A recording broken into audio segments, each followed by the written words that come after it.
একটা নতুন পদ্ধতি শিখব, যার নাম হচ্ছে পরিবর্ত পদ্ধতি বা প্রতিস্থাপন পদ্ধতি, মেথড অফ সাবস্টিটিউশন। তো এই পদ্ধতির সাহায্যে আমাদের যেটা কাজ হবে, যে কোনো সমাকলকে বা যে কোনো অপেক্ষককে আমরা কি করব, সাবস্টিটিউট মানে চলের পরিবর্তন করি, চলকে প্রতিস্থাপন করে নতুন চলের দ্বারা তাকে মৌলিক আকারে প্রকাশ করব। তো কোনো অপেক্ষককে যদি সমাকলের মৌলিক আকারে প্রকাশ করতে পারি, তবেই তার সমাকল আমরা করতে পারব। কারণ সমাকলনের ক্ষেত্রে অবকলনের মতো কোনো সাধারণ সূত্র নেই, যে সূত্রের সাহায্যে সব অপেক্ষকগুলোরই অবকলন করা যায়, এই রকম কোনো সাধারণ সূত্র সমাকলের ক্ষেত্রে নেই। সেজন্য সমাকলের যেটা করতে হবে, প্রত্যেক অপেক্ষককে মৌলিক আকারে প্রকাশ করে তারপরে তার সমাকল করতে হবে। তো প্রতিস্থাপন পদ্ধতির সাহায্য নিয়ে আমরা কিভাবে মৌলিক আকারে প্রকাশ করব সেটা একবার দেখে নিই। যেমন আমরা এর আগে sin x এর ইন্টিগ্রেশন করতে পেরেছি, cos x এর করতে পেরেছি, কিন্তু tan x integration of tan x dx এর ইন্টিগ্রেশন আমরা এখনো করতে পারিনি। তবে tan স্কয়ার এর করতে পেরেছি, তাকে মৌলিক আকারে নিয়ে যেতে পেরেছি। tan এর সঙ্গে sec গুণ থাকলে সেটাও করতে পেরেছি। এখন আমরা শিখব tan x এর ইন্টিগ্রেশন মানে tan কে কিভাবে আমরা মৌলিক আকারে প্রকাশ করতে পারি। তো tan কে আমরা এইভাবে ভাঙতে পারি নিশ্চয়ই, sin x by cos x। তো এখানে dx আছে মানে x এর সাপেক্ষে অবকলন করতে বলেছে। তো আমরা তার মানে এখানে x হচ্ছে চলরাশি, ভ্যারিয়েবল। তো এখানে আমরা ভ্যারিয়েবলটাকে পরিবর্তন করে নতুন ভ্যারিয়েবল নিয়ে আসবো। কিভাবে আনবো? তো সেই জন্য আমরা কি করব, এই cos x z ধরে নিলাম। তাহলে cos x যদি z ধরে নিই তাহলে কি হবে, cos x যদি z ধরে নিই তার মানে z হচ্ছে নতুন চল, আমরা লিমিটে এরকম দেখেছিলাম। তো নতুন চলের পরিবর্তন করতে গেলে কি করতে হয়, পুরনো যে চলটা আছে মানে এখানে x, তো পুরোটাই কনভার্ট করে দিতে হবে z এ, যেহেতু z এখানে নতুন চল হবে। সেজন্য যে জায়গাগুলোতে x আছে পুরো সব, এখানে dx আছে, এখানে x আছে, এখানে x আছে, সব x গুলো যতক্ষণ না z এ কনভার্ট হয়েছে ততক্ষণ আমরা কোনো ফর্মুলা অ্যাপ্লাই করতে পারবো না। তাহলে এখানে কি করবে, এবার যেহেতু এখানে dx এর মানটাও বের করতে হবে, সেজন্য আমরা উভয় পক্ষকে x এর সাপেক্ষে এখানে অবকলন করে নেব। তাহলে উভয় পক্ষকে x এর সাপেক্ষে অবকলন করলে কি পাবো, এখানে পাবো আমরা cos x এর minus sin x equal two dz এর হচ্ছে z এর x এর সাপেক্ষে অবকলন, তাহলে dz dx হচ্ছে। তো এটাকে এইভাবে লেখা হয়, তার মানে sin x dx equal two হচ্ছে minus dz। sin x dx করে নিলাম এই কারণে, কারণ এইখানে আমাদের একটা অপশন রয়েছে sin x dx কে আমরা একেবারে dz দিয়ে প্রতিস্থাপন করে দেব। তাহলে পুরো টার্মটা জায়গায় dz বসে গেল, মানে পুরো জায়গাটা উঠে শুধু মাইনাস dz টা বসিয়ে দিলেই হবে। সেই জন্য আমরা এখানটাকে আমরা sin x dx করে নিলাম। তাহলে এখানে আমরা কি বসাবো, sin x dx এর জায়গায় বসাবো মাইনাস dz, আর cos x এর জায়গায় কি বসাবো, cos x মানে z, তাহলে এখানে আমরা z টা বসিয়ে দিলাম। তো আমরা কি দেখতে পেলাম, যে পুরো অপেক্ষকটা ভ্যারিয়েবল x এর জায়গায় চলে এলো, পুরো কোনো আর x নেই, তার মানে পুরো আমাদের নতুন ভ্যারিয়েবল z এ কনভার্ট হয়ে গেছে। তো এইবার আমরা দেখব যে মৌলিক আকারগুলোর মধ্যে কোনো আকারে এটা এলো কিনা। তো আমরা দেখতে পেয়েছি যে 1/z dz এটা একটা মৌলিক আকারের মধ্যে পড়ে, এবং এটা আমরা জানি এটা হচ্ছে log mod z plus c, তার মানে মাইনাস log mod z, মানে আমরা ধরেছিলাম যেটা সেটাকে ফিরিয়ে দিতে হবে। তাহলে cos x প্লাস c, যেহেতু এখানে একটা মাইনাস চলে এলো, এই মাইনাসটাকে আমরা সরাতে পারি, কারণ মাইনাস log x এটা আমরা লিখতে পারি, কি লিখতে পারবো, log 1/x লিখতে পারি, তাই না। তাহলে মাইনাস log x কে log 1/x লিখতে পারি, তাহলে এখানে হবে log 1/cos x, 1/x হচ্ছে কারণ x টু দি পাওয়ার -1 হচ্ছে বলে, তাহলে এখানেও তাই cos টু দি পাওয়ার -1 মানে 1/cos হবে, তো 1/cos x হচ্ছে, তার মানে হচ্ছে log mod of sec x plus c। তো এই মাইনাসটার জন্য আমরা cosটাকে sec এ প্রকাশ করে নিলাম।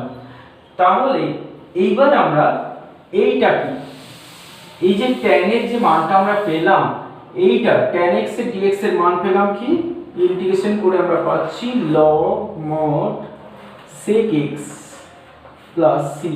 এইটাকে আমরা ফর্মুলা হিসেবে ব্যবহার করব, এটাকে বলা হয় আদর্শ সমাকলের আকার।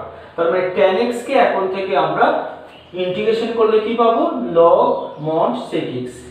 একই ভাবে cot x এর ইন্টিগ্রেশন করে আমরা একই ভাবে cot কে sin বাই cos করে আমরা ইন্টিগ্রেশন করে পাবো log mod sin x।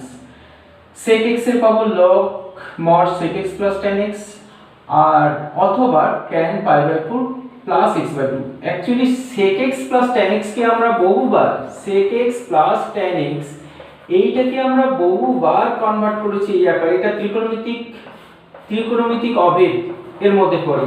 এই দুটো কিন্তু একই, sec x plus tan x ও যা, tan pi by 4 plus x by 2 ও একই, কারণ এটাকে এইরকম আমরা অনেকবার কনভার্ট করেছি অঙ্কের মধ্যে, তো এই দুটো কিন্তু একই। আর কোসেক যখন যেটা প্রয়োজন মনে হয় তখন সেই ফর্মুলাটাকে ব্যবহার করতে হয়, সেজন্য আমাদের এটা এখন যেটা সুবিধা হবে সেটা বসাতেই হবে, কিন্তু পরে যখন আমরা নির্দিষ্ট শিখব তখন একটু ভেবে নিয়ে বসাতে হবে। তখন অনেক সময় এটাতে মান বসানো যায় না, এটাতে মান বসাতে পারলে সুবিধা হয়, তখন আমরা ভাববো এখন যেটা হোক একটা আমাদের বসাতেই হবে। তারপরে 4 নম্বরটা cosec x এর ইন্টিগ্রেশন হবে, cosec x minus cot x, এটাকেও আমরা অনেকবার কনভার্ট করেছি tan x by 2। cosec x minus cot x মানে হচ্ছে tan x by 2, অনেকবার এটা আমরা করেছি। f dash x by fx dx এটা হচ্ছে log fx। তো এই একটা ফর্ম, এই আকারটা আমাদের মনে রাখতে হবে। যদি এরকম দেখা যায় যে নিচেতে যেটা থাকছে তার ডিফারেন্সিয়েশন যদি উপরে থাকে তাহলে log নিচেরটা লিখলে ইন্টিগ্রেশন হয়ে যায়। এটার ইন্টিগ্রেশন করতে হবে যে root of 1 minus x square by sin inverse x, sin inverse x dx। তো কি করব, এটাকে আমরা পরিবর্ত পদ্ধতিতে প্রতিস্থাপন করে নিশ্চয়ই আমরা আদর্শ আকারে নিয়ে এসে যেটা পাবো সেটা হচ্ছে এরকম পাবো যে এটা হচ্ছে log mod sin inverse x plus c, এটা আমরা পেয়ে যাব। তো এটাও পাচ্ছি আমরা কিভাবে, এটা যেমন tan x কে আমরা log sec x পাচ্ছি, তেমনি এই আকারটাতেও আমরা tan inverse x কে যখন আমরা z হিসেবে ধরে নেব তারপর প্রতিস্থাপন পদ্ধতিতে log mod sin inverse x এগুলো আমরা পাবো। তো আমরা এগুলোকে বারবার পেতে পেতে এমন একটা অবস্থা হয়ে যাবে যখনই দেখব নিচে যেটা রয়েছে তার ডিফারেন্সিয়েশন উপরে রয়েছে, sin inverse x এর ddx করলে √1 minus x স্কয়ার হয়, তাহলে এর ddx করলে এটা পাওয়া যাচ্ছে, তো সঙ্গে সঙ্গে আমরা এটা লিখতে অভ্যাস হয়ে যাব। তো প্রথম আমরা এটা করব, একটু বুঝে নিয়ে করব, তো পরের দিকে এটা আমরা অটোমেটিক করতে পারবো। ঠিক আছে, তাহলে আমরা এখন কয়েকটা एग्जांपल দেখে নিই কিভাবে অঙ্কগুলো করব, প্রতিস্থাপন পদ্ধতিকে কিভাবে ব্যবহার করব।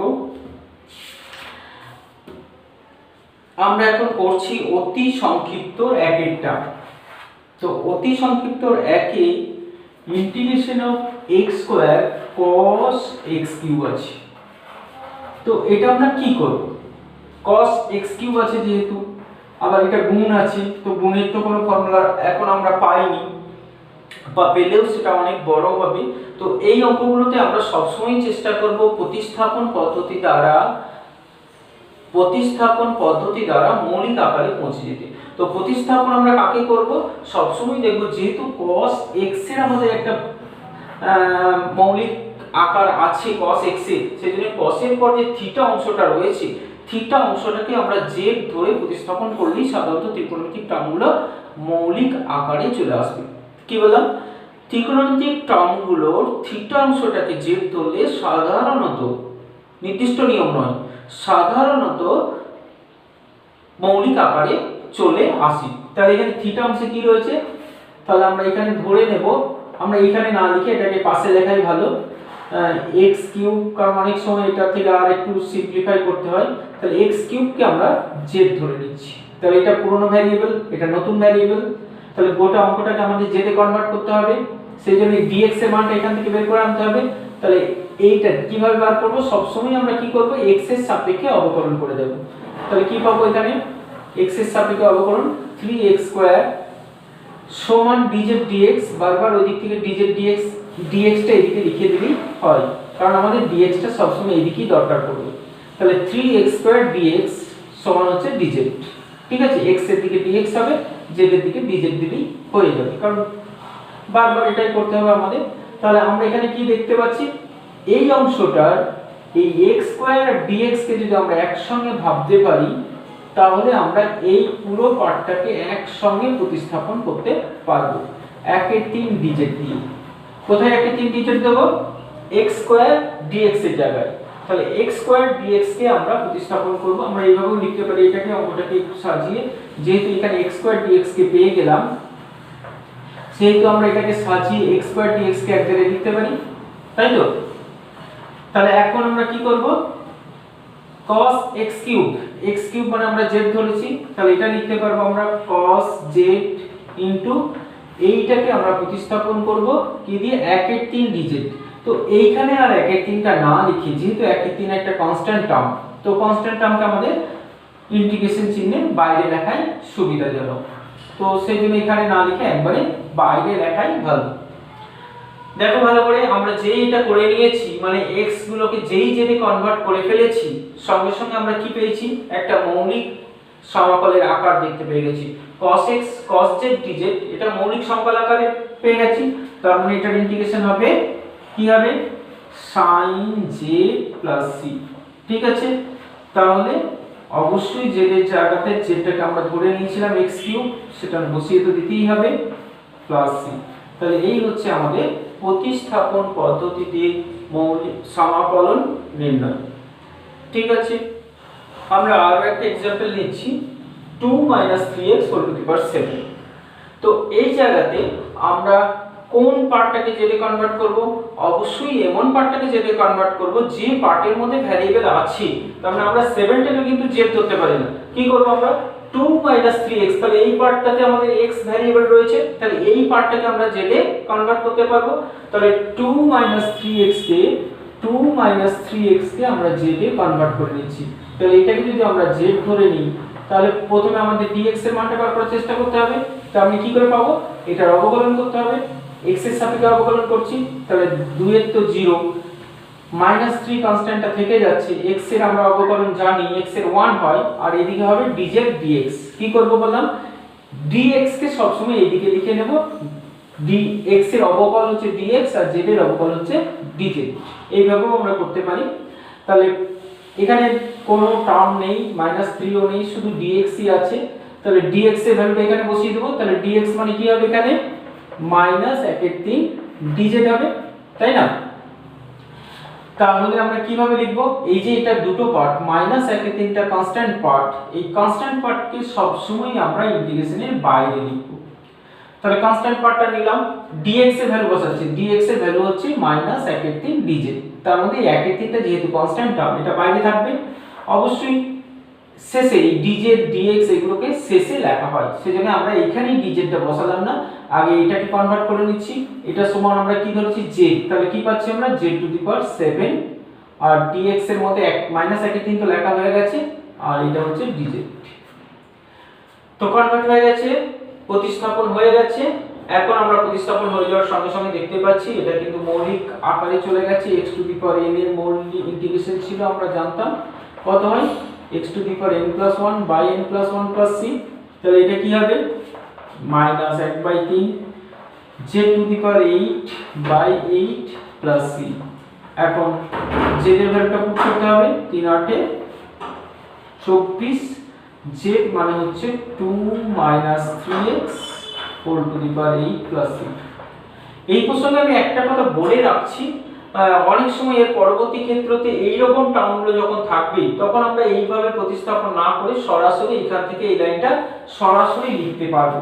তো কিভাবে, আমরা যে এই যে x, এই x এর জায়গাতে এই যে মৌলিক আকারে যে x এর জায়গাতে, এই x এর জায়গাতে যদি কোনো জায়গায় mx বা x এর জায়গাতে যদি mx + c এই আকারের ফর্ম থাকে, মানে অপেক্ষকটা x এর পরিবর্তে mx বা x এর পরিবর্তে mx + c থাকে, তাহলে বা mx প্লাস একটা ধ্রুবক সংখ্যা বলছি আমি, mx + k থাকে, তাহলে আমরা কি করব, এগুলো সরাসরি আমরা অপেক্ষকটা সরাসরি আমরা সমাকলন করতে পারবো। তো কি করবে, mx থাকলে কি তফাৎ, শুধু একটা বাই m দিয়ে দিলে হবে, মানে এটা যা হবে তার সঙ্গে একটা কি হবে, তার সঙ্গে আরেকটা m আসবে। তো এটাও তাই, mx এর পর যদি ধ্রুবক কোনো থাকে সেই ধ্রুবকটারও কোনো প্রভাব পড়বে না, শুধু এই mটাই এখানে আসবে। তার মানে x⁴n+1 তারপরে m × n+1, এখানেও তাই হবে m × n+1, এইটার কোনো প্রভাব কিন্তু ভাগ করার সময় শুধু mটাই আসবে। তো এখানে আমরা দেখে নিচ্ছি এই ফর্মুলা এসছে কিনা। এখানে mx + k এই আকারে আছে, তো এটা mx এটা k, তাহলে m এর মান কত এখানে -3। তাহলে এটাকে যদি আমরা সরাসরি করতে চাই x⁴n এর ফর্মুলাতে, তাহলে আমরা কি লিখব, 2 - 3x whole to the power 8, একবার x+1 বাই 8 ইনটু -3। তো আমরা সরাসরি এইভাবেও করতে পারি। তাহলে কি পেলাম আমরা, -1/24 into 2 - 3x whole to the power 8। সেই জন্য এই পার্টগুলোকে যদি x এর জায়গায় mx বা x এর জায়গায় mx + k থাকে, তাহলে আমরা সরাসরি ইন্টিগ্রেশন করতে পারবো, শুধু -m বলছি, শুধু m দিয়ে ডিভাইড করে দিলেই হবে, বাড়তি একটা m দিয়ে ভাগ হবে। তো এটা মাথায় রাখলেই হয়ে যাবে। আমরা পরবর্তী ক্ষেত্রে আবার দেখে নেব, নিশ্চয়ই পাবো। তারপরে দেখো এক্ষুনি যে কথাটা বলছিলাম যে আবার আমরা সেই আকারটা পাবো, ওই যে x এর জায়গায় এখানেও পেয়েছি mx + k এর আকার। তো এখানে m এর জায়গায় কি আছে, b আছে, আর k এর জায়গায় a আছে, তাহলে আমরা এটাকে পুরোটাকে x ধরে আমরা ইন্টিগ্রেশন করতে পারবো। তাহলে ইন্টিগ্রেশন আমরা কখন করতে পারবো, শুধুমাত্র এইটুকু জায়গায় x এর জায়গায় যদি শুধু mx থাকে বা x এর জায়গায় যদি mx + k থাকে, তাহলে আমরা সরাসরি মৌলিক আকারের হিসেবে সমাকলন করে নিতে পারবো। তো এটাকেও আমরা সরাসরি সমাকলন করতে পারবো। তো কি ধরবে, গোটাটাকে x ধরে, এটা কোন ফর্মুলায় চলে আসছে, dx/x। তো dx/x এর ইন্টিগ্রেশন আমরা মৌলিক আকার থেকে পেয়েছি, এটা কি হয়, log mod x হয়, তাই না, log mod x + c। তাহলে এখানেও আমরা সেটা লিখতে পারবো log mod a + bx by, গোটাটার নিচে কিন্তু শুধু এইটুকুর নিচে লিখলেই কিন্তু ভুল হয়ে যাবে, গোটাটার নিচে আসবে m, মানে এখানে b। তার মানে কি হলো 1/b log mod a + bx। আবার এটাকে আমরা যদি প্রতিস্থাপন পদ্ধতিতে যাই, অবশ্যই c দিতে হবে। তো এটা যদি প্রতিস্থাপন পদ্ধতিতে যাই, তাহলে a + bx = z ধরে আমরা প্রতিস্থাপন পদ্ধতিতেও করতে পারবো, কিন্তু আমরা যদি x এর জায়গায় mx + k আর mx থাকে সরাসরি করব, কারণ আর আমরা প্রতিস্থাপন পদ্ধতিতে কেন করতে যাব, যেটা সরাসরি হবে সেটাকে আর প্রতিস্থাপন পদ্ধতির মধ্যে দিয়ে যাব না, ঠিক আছে। তারপর দেখো আরো একটা বলছি, এটা 2x sin x² + 1। এটা ফার্স্টেই আমরা বলেছিলাম যে ত্রিকোণমিতিক টার্মে যে থিটা অংশ থাকবে, থিটা অংশটাকে সাধারণত কিন্তু এটা সবসময় হবে তার কোনো কথা নেই, সাধারণত থিটা অংশটাকে আমরা যদি z ধরে নিই, মানে প্রতিস্থাপন করতে চাই, তাহলেই কিন্তু আমাদের মৌলিক আকারে চলে আসার কথা। তাহলে এখানটাও আমরা সেইভাবে দেখব, কারণ এটা নির্দিষ্ট কোনো পদ্ধতি নেই, এটা সবটাই আমাদের পরীক্ষামূলক পদ্ধতি। কি ধরলে আমাদের সাধারণ মৌলিক আকারে আসবে সেটা আমাদের খুঁজে বার করতে হবে। তো সেই জন্য এটা কোনো নির্দিষ্ট পদ্ধতি বলে কিছু নেই, সবটাই পরীক্ষামূলক একটা পদ্ধতি। তো তাহলে আমরা এখানে x² + 1 = z ধরে নিচ্ছি। তাহলে এটা যদি আমরা z ধরে নিই, তাহলে কি পাবো, অবকলন করব x এর সাপেক্ষে, তাহলে x² এর অবকলন হচ্ছে 2x, dx কে এইদিকেই লিখব বলেছি, আর dz, তার মানে 2x dx = dz। তো এখানে 2x আছে, তাহলে 2x dx এর জায়গায় আমরা সরাসরি dz বসিয়ে দেব। এই 2 যদি নাও থাকতো তাহলে কি করতাম, আমরা হাফ টাপ দিয়ে 2টা নিয়ে এসেও করতে পারতাম। যাই হোক, যেভাবে হোক এই টার্মটার জায়গায় dz আমাদের বসাতেই হবে। তাহলে প্রথমে dz এর জায়গাটা আমরা করে রাখলাম, আর কি করব, sin, তাহলে ইন্টিগ্রেশন অফ sin, এটার জায়গায় আমরা z ধরেছি, ইনটু 2z dz কে একসঙ্গে প্রতিস্থাপন করে দিলাম কি দিয়ে, dz দিয়ে, হলো 2x dx, 2x dx কে একসঙ্গে dz দিয়ে প্রতিস্থাপন করে দিলাম, আর সঙ্গে সঙ্গে কি হলো, এটা মৌলিক আকারে চলে এলো। আর মৌলিক আকারে যখনই চলে আসবে তখনই আমরা এই ইন্টিগ্রেশনটা করে নিতে পারবো। তারপর আমাদের z এর মানটা বসিয়ে দিতে হবে। z মানে হচ্ছে x² + 1 + c। এইভাবে আমরা খুব সহজে পরিবর্ত পদ্ধতির সাহায্যে সমাকলকে মৌলিক আকারে প্রকাশ করে সমাকলন করতে পারবো। ঠিক আছে, তারপরে আমরা 5এরটাতে এলাম।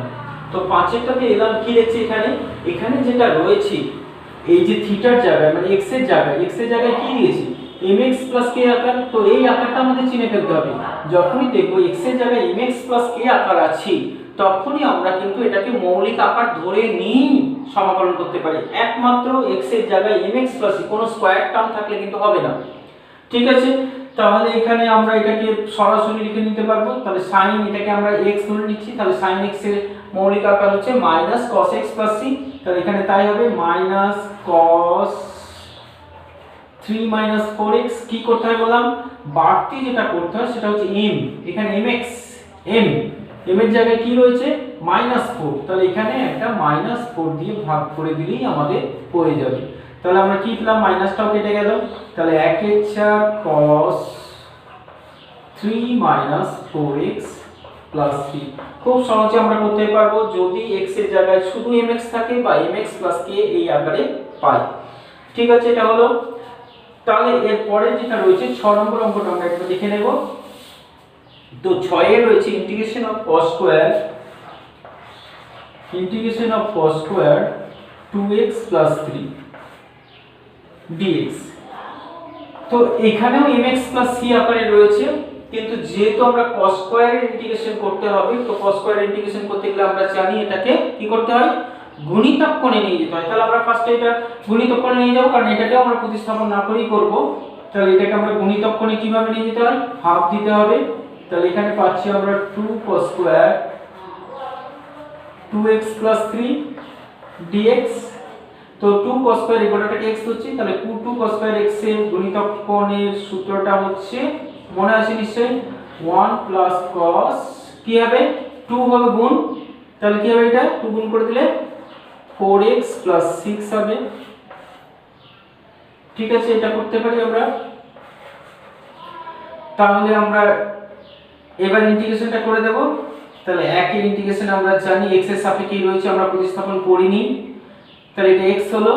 আর এটা কি আছে, cos, এটাও mx + k আকারে আছে। তাহলে mx + k আকারে থাকলে আমাদের আর প্রতিস্থাপন করার দরকার নেই, আমরা সরাসরি ওটাকে মৌলিক আকার ধরেই বসিয়ে দেব। তাহলে কি বসাবো এখানে, sin 4x + 6/m, এখানে m কত আছে 4, তাহলে /4 + c। তাহলে এরকম আমরা সমাকলন করতে পারি, অথবা এইটাকে আমরা z ধরেও করতে পারি। z ধরলে আমাদের কমবে না কিছু, z ধরার পর এটাকে আবার সেই হাফ দিয়ে গুণ করে গুণিতক কোণে তো আনতেই হবে, শুধু আমরা প্রতিস্থাপন z ধরে তারপরে মানটা পরে বসালেও হবে। তারপরে 7 নম্বরটা কি আছে, dx/x log x। তো এটাকে আমরা কিভাবে মৌলিক আকারে নিয়ে যাব, তো log x এর তো কোনো ইন্টিগ্রেশনের ফর্মুলাই আমরা খুঁজে পাইনি, না মৌলিক আকারে না আদর্শ আকার, কোনো আকারেই কিন্তু log x এর ইন্টিগ্রেশন আমাদের নেই। তো log কে আমাদের অবশ্যই কনভার্ট করে নিতে হবে মৌলিক আকারে আসতে গেলে, সেজন্য log থাকলে আমাদের কোনো কিছু না ভেবে log x টাকেই z ধরে দেখে নিই না, কারণ এটা সবই পরীক্ষামূলক পদ্ধতি। আমরা log x অবশ্যই আমরা দেখে নেব, মনে মনে যেটা করব সেটা কি করব, log x এর ddx, কারণ এখানে তো সবসময় আমরা ddx করব। তো log x এর ddx কি হয় 1/x। যখনই দেখব যে যাকে z ধরছি তার ddx টা এখানে রয়েছে, তাহলে আমাদের আর ভাবার কিছু নেই, ওটা কি z ধরতে হবে। তাহলে কি বললাম, যাকে z ধরব তার অবকলন মানে তার ddx টা ওখানেই গুণ আকারে রয়েছে, তাহলে আমাদের ওইটা মানে যাকে z ধরবো সেটার অবকলন যদি তার পাশে থাকে গুণ আকারে, তাহলে সেটাই z ধরতে হবে বলে আমরা ধরে নেব। তাহলে এটা ধরে নিচ্ছি। তাহলে log x কে যদি z ধরে আমরা উভয় পক্ষে x এর সাপেক্ষে অবকলন করলে পাই 1/x dx সমান dz, তাহলে 1/x dx এখানে রয়েছে, এটাই 1/x dx, এটা পুরো dz বসে যাবে, তাহলে 1/x dx এর জায়গায় বসছে dz, এটা পুরো চলে গেল, তাহলে থাকছে log x কে আমরা z ধরেছি, তাহলে dz/z, এটা তো ইন্টিগ্রেশনের মৌলিক আকারের মধ্যে পেয়েছিলাম আমরা, dz/z এর মৌলিক আকারের ইন্টিগ্রেশন হচ্ছে log mod z, খুব সহজ আমরা করতে পারছি। তো z মানে হচ্ছে log x, তাহলে log of mod log x plus c, ঠিক আছে। তারপরে দেখো 10 এর টার্ম, এখানেও যে টার্মটা রয়েছে ভ্যারিয়েবলে সেটাও কিন্তু mx k আকারে, তো mx k আকার মানে x এর জায়গায় যদি আমরা mx k আকারে থাকি তাহলে আমরা বলেছি প্রতিস্থাপন করব না, সরাসরি আমরা মৌলিক আকারের মতো করেই এটাকে সমাকলন করে নেব। তাহলে এটাকে আমরা এইভাবে লিখতে পারি ax b whole to the power -½ root আছে তার মানে -½ তো এটাকে আমরা x টু দি পাওয়ার -½ এর ইন্টিগ্রেশন তো করেছি না মৌলিক আকারে, তো মানে x two the power n এর সূত্র এটা, তাহলে x two the power n এর সূত্রতে কি হয়, এটা ½ প্লাস c হবে, তাই না, তার মানে 2√x হচ্ছে, তাহলে 2√x প্লাস c, তাই না, তাহলে এখানে আমরা সেটাই পাবো নিশ্চয়ই, তাহলে এটাকে আমরা সরাসরি লিখতে পারবো বললাম এই আকারে, তাহলে কি লিখবো ax b whole to the power -½ plus 1, তার মানে ½ কি বললাম, তার সঙ্গে কি বাড়তি কি করতে হবে, x এর জায়গায় যদি mx k থাকে বাড়তি কি করতে হবে, এই যে x এর সহগ মানে m, এখানে m দিয়ে একটা গুণ করে দিতে হবে, m বলতে এখানে a আছে, তাহলে এখানে একটা a আসবে বাড়তি, আর কিচ্ছু হবে না, তাহলে কি হলো এটা 2/a root ax plus b plus c, তাহলে এটাই হবে আমাদের आंसर, ঠিক আছে। তারপরে 11 তে কি আছে দেখো cos log x by x, তো আমরা কি দেখতে পাচ্ছি log x এমনিতেই আছে, আমরা এটাও বুঝে গেছি যে log x এর ইন্টিগ্রেশন যেহেতু আমরা পাইনি তাহলে log x কে তো z ধরেই নেব, আর তার সাথে সাথে শিওর হওয়ার জন্য কি করব log x এর dx কি হয় 1/x, সো এটা শিওর হওয়ার জন্য এটা দেখে নেব যে log x কে তো আমরা z ধরব, তো যাকে z ধরছি তার dx কি ওখানে আছে, তাহলে একদম শিওর হয়ে গেলাম যে এটাই আমাদের করতে হবে, তাহলে কি করব log x কে যদি z ধরি log x এর dx হচ্ছে 1/x যেটা এখানে রয়েছে, তার মানে শিওর হয়ে গেলাম, আমাদের আর ভাবতে হবে না যে এটাই ধরতে হবে যে log x সমান z, তাহলে log x সমান z ধরে নিলাম, তাহলে কি পাচ্ছি আমরা 1/x dx, এটা dz, তাহলে 1/x dx, এটা 1/x dx কে dz দিয়ে আমরা প্রতিস্থাপন করে দেব, তাহলে কি পেলাম আমরা cos z dz, এটা নিশ্চয়ই মৌলিক আকারের মধ্যে পড়ে, তার মানে এটা হচ্ছে sin j plus c, তার মানে হচ্ছে sin log x plus c, এইভাবে আমরা পরিবর্তের সাহায্য নিয়ে মৌলিক আকারে নিয়ে এসে ইন্টিগ্রেশনগুলো খুব সহজে করে ফেলতে পারবো। যেমন তারপরে 12টা রয়েছে cos √x by √x, 12তে রয়েছে integration of cos √x by √x plus c, তো সরি dx, তাহলে এটা কি করব, তো এই রকম জায়গাগুলোতে আমরা কি করব কিছু খুঁজে না পেলে ত্রিকোণমিতিক টার্ম cos, তাহলে cos এর পরে যেটা রয়েছে √x, তাহলে √x কে আমাদের z ধরার কথা, তো এইখানে একটু আমরা পরিবর্তন করে নেব, √x কে z ধরার কথা এটা আমি আগেও বলেছিলাম, তাহলে √x কে z ধরব, কিন্তু যদি রুট থাকে তাহলে সরাসরি আমরা √x কে z না ধরে একটু ভুল পথে x কে যদি z² ধরি তাহলে একটু সুবিধা বেশি পাবো, এগুলো পরীক্ষামূলক পদ্ধতি, কেউ যদি বলে যে √x কে z ধরে কেন হবে না, নিশ্চয়ই হবে, √x কে z ধরেও হবে, কোনো অসুবিধাই হবে না, তো x কে z² ধরলে আর একটু বেশি সুবিধাটা পাবো আমরা, সেই জন্য আমরা x শুধু x কে z না যেখানেই রুট থাকবে সেখানেই যদি আমরা স্কয়ার দিয়ে ধরি তাহলে আমরা সুবিধাটা বেশি পাবো, সেই জন্য ওখানে ধরবো, ঠিক আছে। তাহলে এখানে কি পারবো উভয় পক্ষকে x এর সাপেক্ষে অবকলন করছি, তাহলে dx সমান আসবে 2z dz, হলো, তাহলে dx এর জায়গায় বসাবো 2z dz, তাহলে কি পাচ্ছি cos √x এর জায়গায় কি হবে, তাহলে z ই হবে by z into 2z dz, ঠিক আছে, z এখানে কেটে গেল, আর এই ধ্রুবক পদ হিসেবে 2টা কি হবে বেরিয়ে গেল, তাহলে মৌলিক আকারে চলে এলো। ক্লিয়ার? মৌলিক আকার এক্ষুনি করলাম আমরা।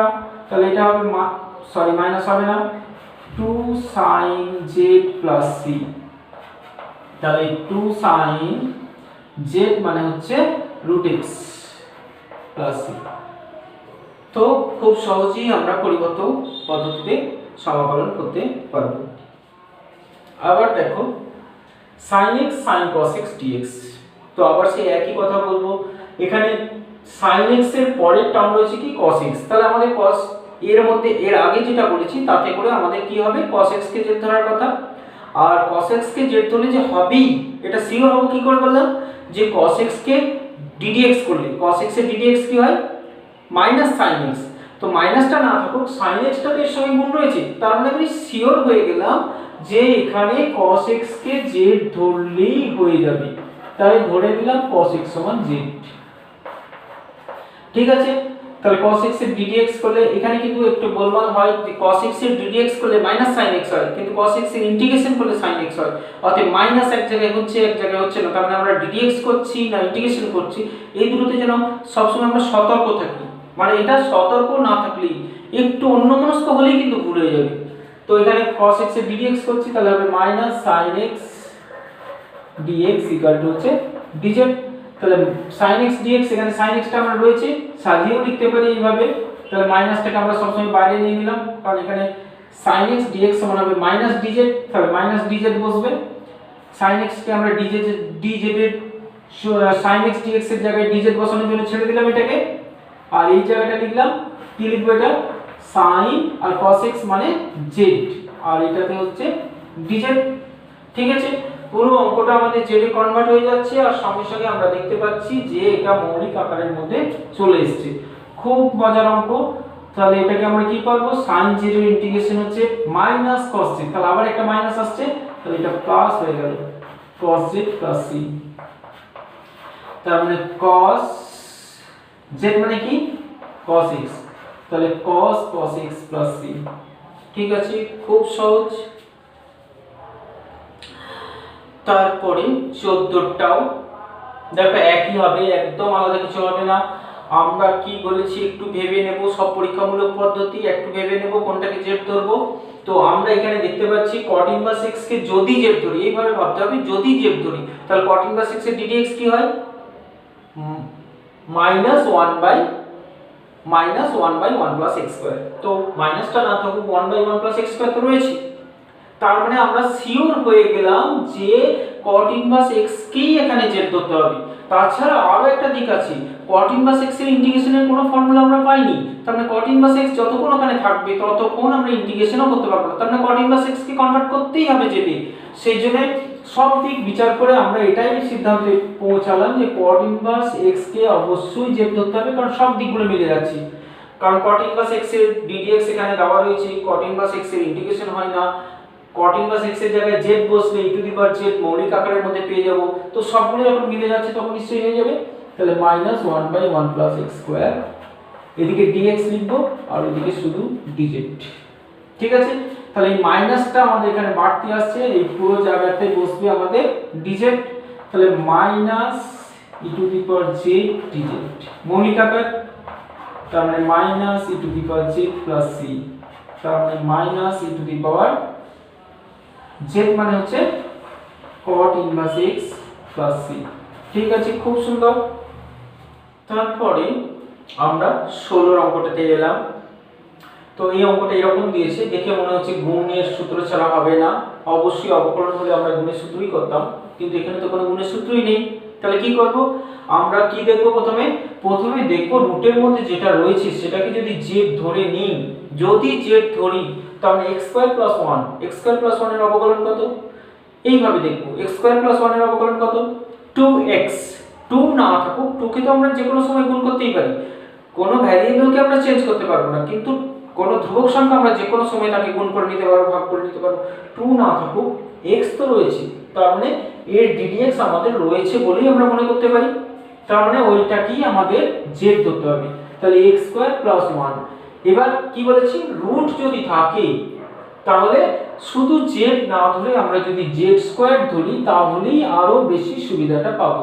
বা এখানে যদি কিউব রুট থাকে তাহলে জেড কিউব ধরবো, এখানে যদি ফোর্থ রুট থাকে তাহলে জেড টু দি পাওয়ার 4 ধরলে আমরা সবথেকে সুবিধা বেশি পাবো। তাহলে এরকম আকারে আমরা ধরতে শিখে গেছি। তাহলে অবকলন করতে কি পাচ্ছি, এটা 2x 1 এর তো 0, তাহলে 2x dx সমান 2z dz, গেল 2টাও কেটে, তাহলে x dx এর জায়গায় বসবে z dz, তাহলে x আর dx মিলিয়ে একসঙ্গে বসবে z dz। তাহলে x টাকে লিখলাম না, এটা আমরা কি ধরেছি z স্কয়ার, তাহলে রুট z স্কয়ার মানে শুধু z হলো, আর x dx মানে আমরা বসাবো z dz। তো dz কে কোনো সময় আমরা ভিতরে লিখবো না, যে প্রথমে এখানে আমরা z dz বসিয়ে দিলাম তারপরে z লিখলাম, এরকম লেখাটা কি রকম একটু অন্য রকমের হয়ে যাবে, এরকম আমরা লিখবো না। তাহলে z স্কয়ার dz এটা মৌলিক আকারে, তার মানে z cube by 3 plus c, খুব ছোট ছোট অঙ্ক। তার মানে কি হবে, এটা 1 এর 3 z কিউব আছে, z এর মান আমরা জানি রুট x স্কয়ার প্লাস 1 তার কিউব হবে, বা এটাকে আমরা 3 এর 2 1 এর 3 x square plus 1 whole to the power 3 এর দিকেও লিখতে পারি, ঠিক আছে।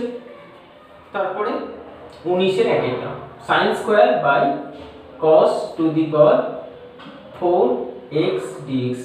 তো আমরা কি করব, আমরা যদি cos 4x টাকে z ধরতে যাই তাহলে কি দেখতে পাবো, cos 4x তাহলে sin স্কয়ার আছে cos 4 আছে, cos 4 এর ddx করলে হবে 4 cos কিউব হয়ে যাবে, মানে পাচ্ছি না।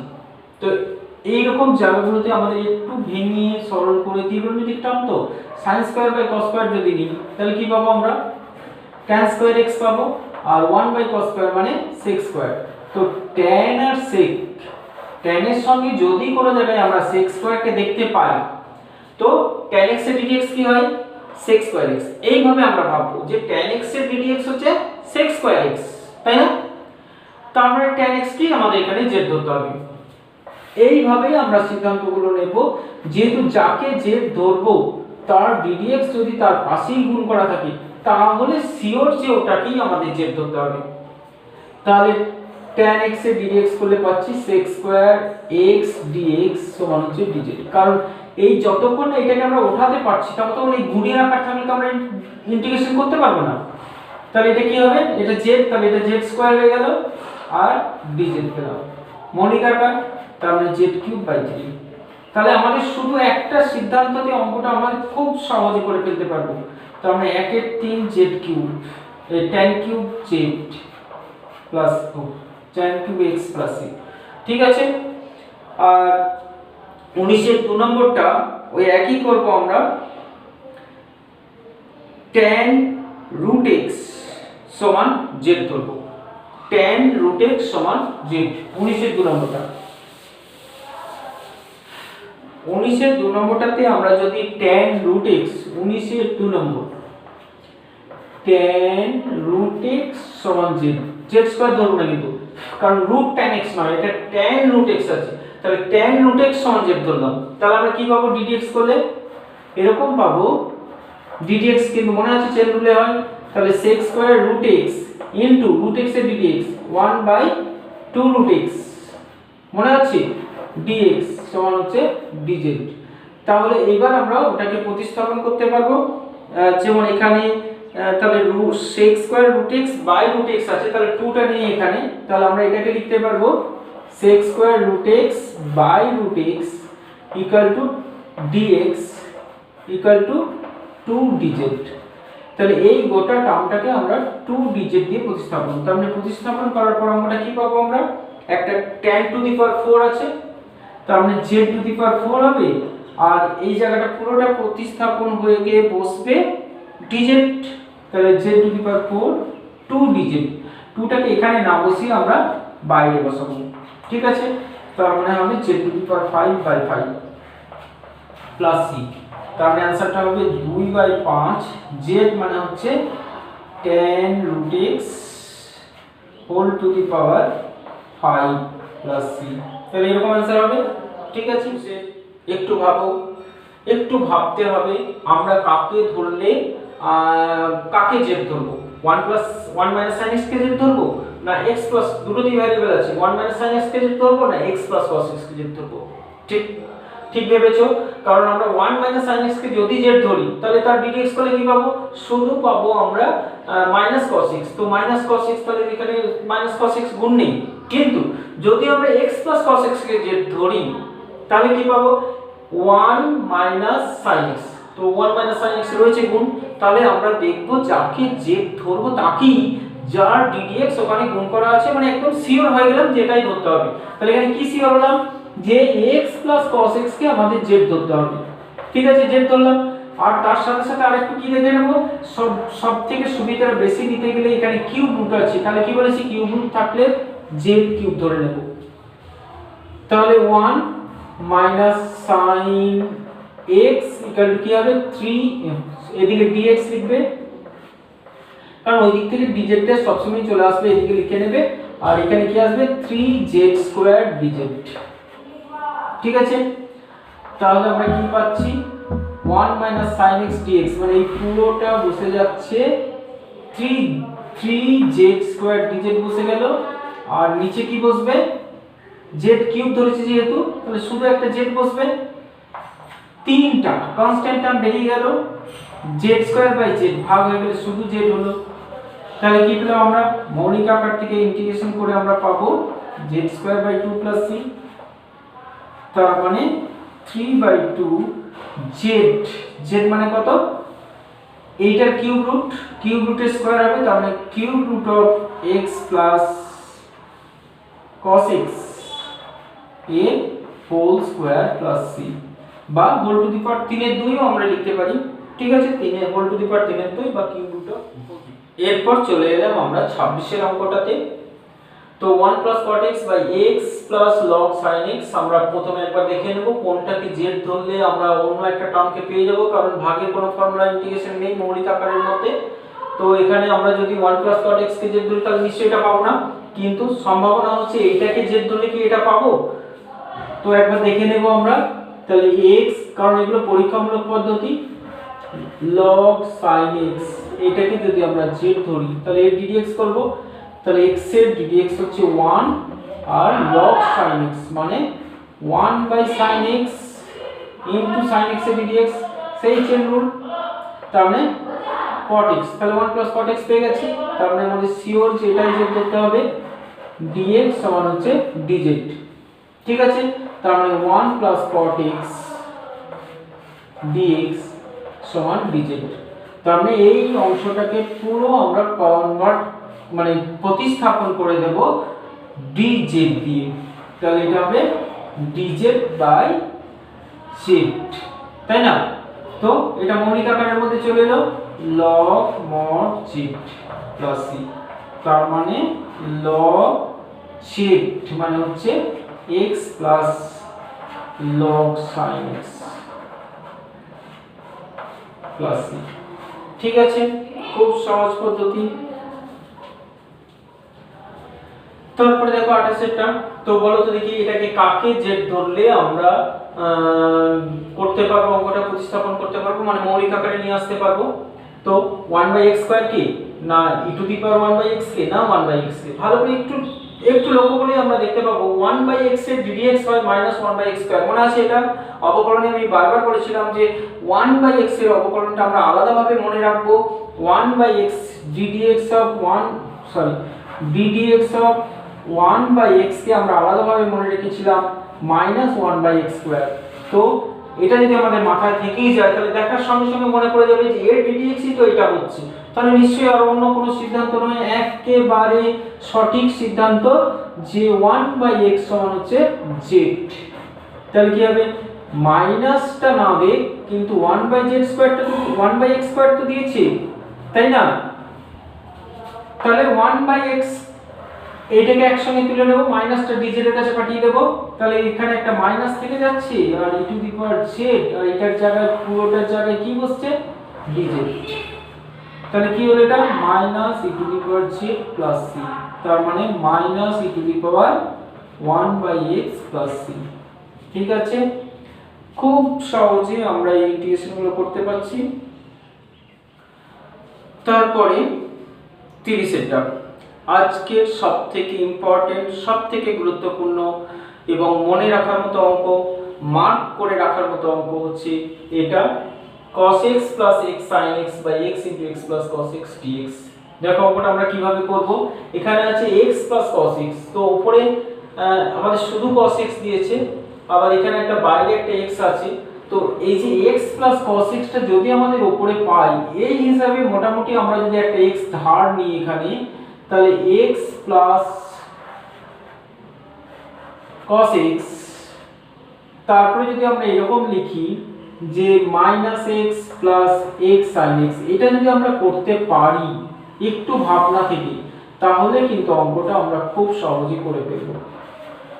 তো এই ভাবনাটা খুব একটা যে সহজে আসবে সেটা মনে হয় না, সেজন্য অঙ্কটা একটু মার্ক করে রাখবে। তো আমরা এটা কি করব, এবার এটা কি করব, x plus cos x, এখানে x plus cos x আছে, তার মানে সেপারেট করব। তাহলে x plus cos x by x into x plus cos x, এটা একটা সেপারেট পার্ট। আর এটা কি হবে, মাইনাস, এখানে আমরা x টা কমন নেব, দুটো x আছে, দিয়ে কি পাবো 1 minus sin x পাবো by x into x plus cos x। ঠিক আছে, dx। তো এখান থেকে এটা কেটে যাচ্ছে, তাহলে আমরা ইন্টিগ্রেশন অফ একটা পাচ্ছি 1 বাই x, আলাদা করে দিলাম dx। ঠিক আছে, 1 x plus cos x টা কেটে গেল, এখানেও x টা কেটে যাচ্ছে, তাহলে এখানে আরেকটা পার্ট পাচ্ছি আমরা 1 minus sin x by x plus cos x। তো এইরকম ক্ষেত্রতে আমাদের ddx গুলো আলাদা করে নিতে হবে, কারণ এই পার্টটা x এর রেসপেক্ট, এটাও কিন্তু আমাদের মৌলিক আকারে চলে এসেছে, কিন্তু এই পার্টটা এখনো মৌলিক আকারে আসেনি। তো এই পার্টটাকে মৌলিক আকারে আনার জন্য এরপর আমরা কি করব, x plus cos x কে আমরা z ধরে নেব। তাহলে কি পেলাম, 1 minus sin x, x এর সাপেক্ষে অবকলন করছি, dx সমান হচ্ছে dz। তার মানে পুরো উপরটাকে আমরা z দিয়ে প্রতিস্থাপন করে দেব। তাহলে কি পাচ্ছি আমরা, 1 by x dx minus integration of dz by z। ঠিক আছে, তো এটা dx বাই x, তাহলে এটা x এর সাপেক্ষে হবে, তাহলে এটা হবে log mod x minus log mod z plus c। ঠিক আছে, এটা z এর সাপেক্ষে, এটা x এর সাপেক্ষে। তো এবার z এর মানটা তো আমাদের বসাতে হবে, তাহলে z এর মানটা বসিয়ে দেব। তাহলে log mod x minus log mod x plus cos x plus c, দুটো লগকে আমরা এক জায়গাও করে দিতে পারি এইভাবে, log x by x plus cos x plus c। ঠিক আছে, তাহলে এটাকে আমরা आंसर হিসেবে রাখবো। ঠিক আছে, তারপরে 31 এ, তো এই যে আকারটা আছে, তো এটা আমরা অবকলন করতে করতে শিখেছিলাম যে রুট ওভার বা শুধু যদি 1 minus x by 1 plus x থাকে, তাহলে এখানে x এর জায়গাতে আমরা এমন কিছু একটা ধরে নেব, যেহেতু রুট আছে, এটা রুট না থাকলে আমরা tan বা cot ধরে করতে পারতাম, তার মানে রুট আছে মানে এটা কিন্তু cos ধরবো আমরা। তাহলে x সমান আমরা ধরে নেব cos থিটা বা cos, তাহলে x সমান যদি cos থিটা হয়, তাহলে dx কি হবে, dx হবে minus sin theta d theta. ঠিক আছে, তাহলে এখানে আমরা বসাচ্ছি এখন cos 2 cot ইনভার্স, তো এখানটাতে আমরা x এর জায়গায় cos থিটা বসাবো, তাহলে 1 minus cos theta by 1 plus cos theta, এখন dx ই থাকুক। ঠিক আছে, আমরা যতক্ষণ এখানে থিটা, এখানে dx আছে মানে ইন্টিগ্রেশন হবে না, থিটার সাপেক্ষে থিটাতে আছে, এটা dx থাকলে যতক্ষণ এটাকে একই না করতে পারবো, মানে যার সাপেক্ষে করব অপেক্ষকটা তারই হতে হবে, তবেই আমাদের ইন্টিগ্রেশনটা হবে। দেখা যাক কখন করতে পারি এটা। cot inverse 1 minus cos by 1 plus cos মানে sin square by cos square theta by 2 মানে হচ্ছে tan স্কয়ার থিটা বাই 2 মানে tan থিটা বাই 2, এটা পাচ্ছি আমরা dx। তারপরে আমরা পাচ্ছি cos 2 cot ইনভার্স। তো এটা আমরা অনেকবার এরকম আকারে পেয়েছি আমরা। তো কি হবে, cot এর পর tan আছে, এটাকে 1/cot করা যায় না, এটা কি করতে হবে, cot ইনভার্স আছে, তাহলে এখানে cot ইনভার্স cot করব আমরা, তাহলে cot কি করব, 90 মাইনাস θ/2। তো এইভাবে করব। dx আছে, তাহলে cos 2 cot ইনভার্স cot উঠে গেল, তাহলে 2 × π/2 মাইনাস θ/2, এটা পেলাম আমরা dx। তাহলে 2টা গুণ করে নিচ্ছি, তাহলে পাচ্ছি আমরা পাই মাইনাস থিটা dx cos পাই মাইনাস থিটা। তার মানে কোথায় পড়ছে, এটা সেকেন্ড কোয়াড্রেন্টে পড়ছে, তাহলে মাইনাস হবে, আর তাহলে এটা আমরা পাচ্ছি মাইনাস cos থিটা dx। তো থিটা dx থাকলে ইন্টিগ্রেশন হবে না যতক্ষণ না আমরা যার রেসপেক্টে, যার সাপেক্ষে সমাকলন করতে হবে তারই অপেক্ষক হতে হবে, বা যার অপেক্ষক তারই রেসপেক্টে ইন্টিগ্রেশন আমরা করতে পারবো। তাহলে dx এর জায়গায় আমরা এখন এটা বসাতে পারবো, অথবা যেহেতু এখানে cos থিটা আছে, আমরা cos থিটাকে প্রকাশ cos থিটার জায়গায় x বসিয়ে নিতে পারবো, তাহলে এটাই সুবিধা হবে, আমাদের dx পরিবর্তন করার দরকার নেই, cos থিটার জায়গায় আমরা x এ ঘুরে চলে আসছি, তাহলে minus integration of x dx। তাহলে কি পেলাম আমরা, মাইনাস x²/2 প্লাস c। তাহলে এইভাবেই করতে পারবো, অথবা dx এর মানটা বসিয়ে নিয়েও আমরা cos sin 2 থিটা সূত্র থেকেও করতে পারবো। এটা সুবিধা হলো, যেটা সুবিধা হবে আমরা সেটাই করব। ঠিক আছে।